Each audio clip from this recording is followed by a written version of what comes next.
L'idée de la fake news ou de l'infox, c'est de désinformer le public et de faire en sorte que les faits ne correspondent plus aux réalités qu'ils représentent. Par exemple, pendant la guerre en Ukraine, avec le bombardement de la maternité de Mariupol en 2022, qui a été véritablement bombardée par la Russie, où les Russes ont dit que non, c'est des acteurs, où il y avait une photo d'une femme sur une civière, où ils disaient que non, c'était une actrice, et qu'à ce qu'il paraît, il y avait une compagnie de soldats qu'ils visaient, mais certainement pas l'hôpital. Cela fait partie des fake news, où dès qu'il y a un événement important, il est facile de très rapidement propager de fausses idées, et le plus souvent, ça crée de l'émotion. Alors, on va s'intéresser à la question suivante. Comment lutter contre la prolifération de fausses informations sur Internet? Nous allons voir premièrement quelle est la différence entre désinformation, mésinformation et malinformation. Les fake news, c'est en effet toute une série de choses. Premièrement, on a la désinformation. C'est l'information fausse qui est distribuée intentionnellement, parfois massivement, ou par des réseaux sociaux, ou par des réseaux numériques, qui sont créés pour nuire à une personne, à une société ou même à un pays. Ça, c'est le type de fake news le plus clair. Deuxièmement, on a la mésinformation. C'est des informations qui sont fausses ou falsifiées, mais qui ne sont pas créées dans l'intention de nuire. C'est seulement les gens qui ont lu des choses qui leur ont peut-être fait plaisir, qui leur ont peut-être donné de l'émotion et qui les répercutent donc. Ça, c'est ce qu'on appelle donc la mésinformation.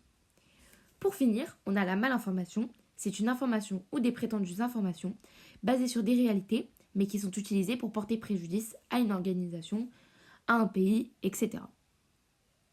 Pour identifier une fake news, on retrouve 3 conseils de base fondamentaux. Il faut tout d'abord identifier l'auteur. Il faut vérifier si l'auteur a d'expérience dans le sujet et s'il exprime une opinion ou un fait. Ensuite, il faut identifier la source.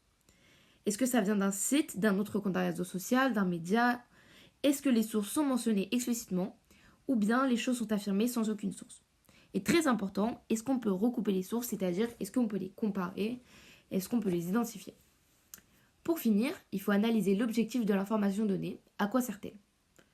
Si la fake news est sous forme d'image, il faut patiemment l'analyser, regarder les arrière-plans, les retouches éventuelles. Tout ce qui permet en gros de manipuler une photo ou une vidéo. Mais alors, comment réagir face à une fake news? Le plus important, c'est de réfléchir par soi-même. Les informations qui nous font plaisir, qui nous créent de l'émotion, il ne faut pas forcément les répercuter directement, il ne faut surtout pas les rediffuser n'importe comment. On a une solution avec une plateforme nommée Pharos qui nous permet de signaler les contenus qui nous paraissent dangereux, illégaux. C'est-à-dire les appels à la violence, au harcèlement, la mise en danger de la vie d'autrui, etc. Dans un deuxième temps, il faut le signaler sur la plateforme sur laquelle on est, comme par exemple TikTok, Instagram, X, qui ont l'obligation de faire retirer ou de fermer des comptes. Il y a beaucoup de solutions qui sont mises en place, mais il est impératif que les citoyens s'aperçoivent qu'il faut dénoncer ce phénomène qui prend beaucoup plus ampleur de nos jours. Dans un cadre plus juridique, certaines lois, comme en France avec la loi de 2018 contre la manipulation d'informations, permettent de suspendre ou bloquer les contenus trompeurs en période électorale. Mais alors, avec tout cet engrenage, on se demande où trouver des infos fiables. On peut tout d'abord vérifier sur les sites de grands médias français, tels que Le Monde, l'AFP, ce qu'on appelle les médias mainstream traditionnels, qui sont tenus par un certain nombre de règles professionnelles et déontologiques. Déontologiques, c'est-à-dire l'ensemble des règles éthiques et morales qui encadrent une profession.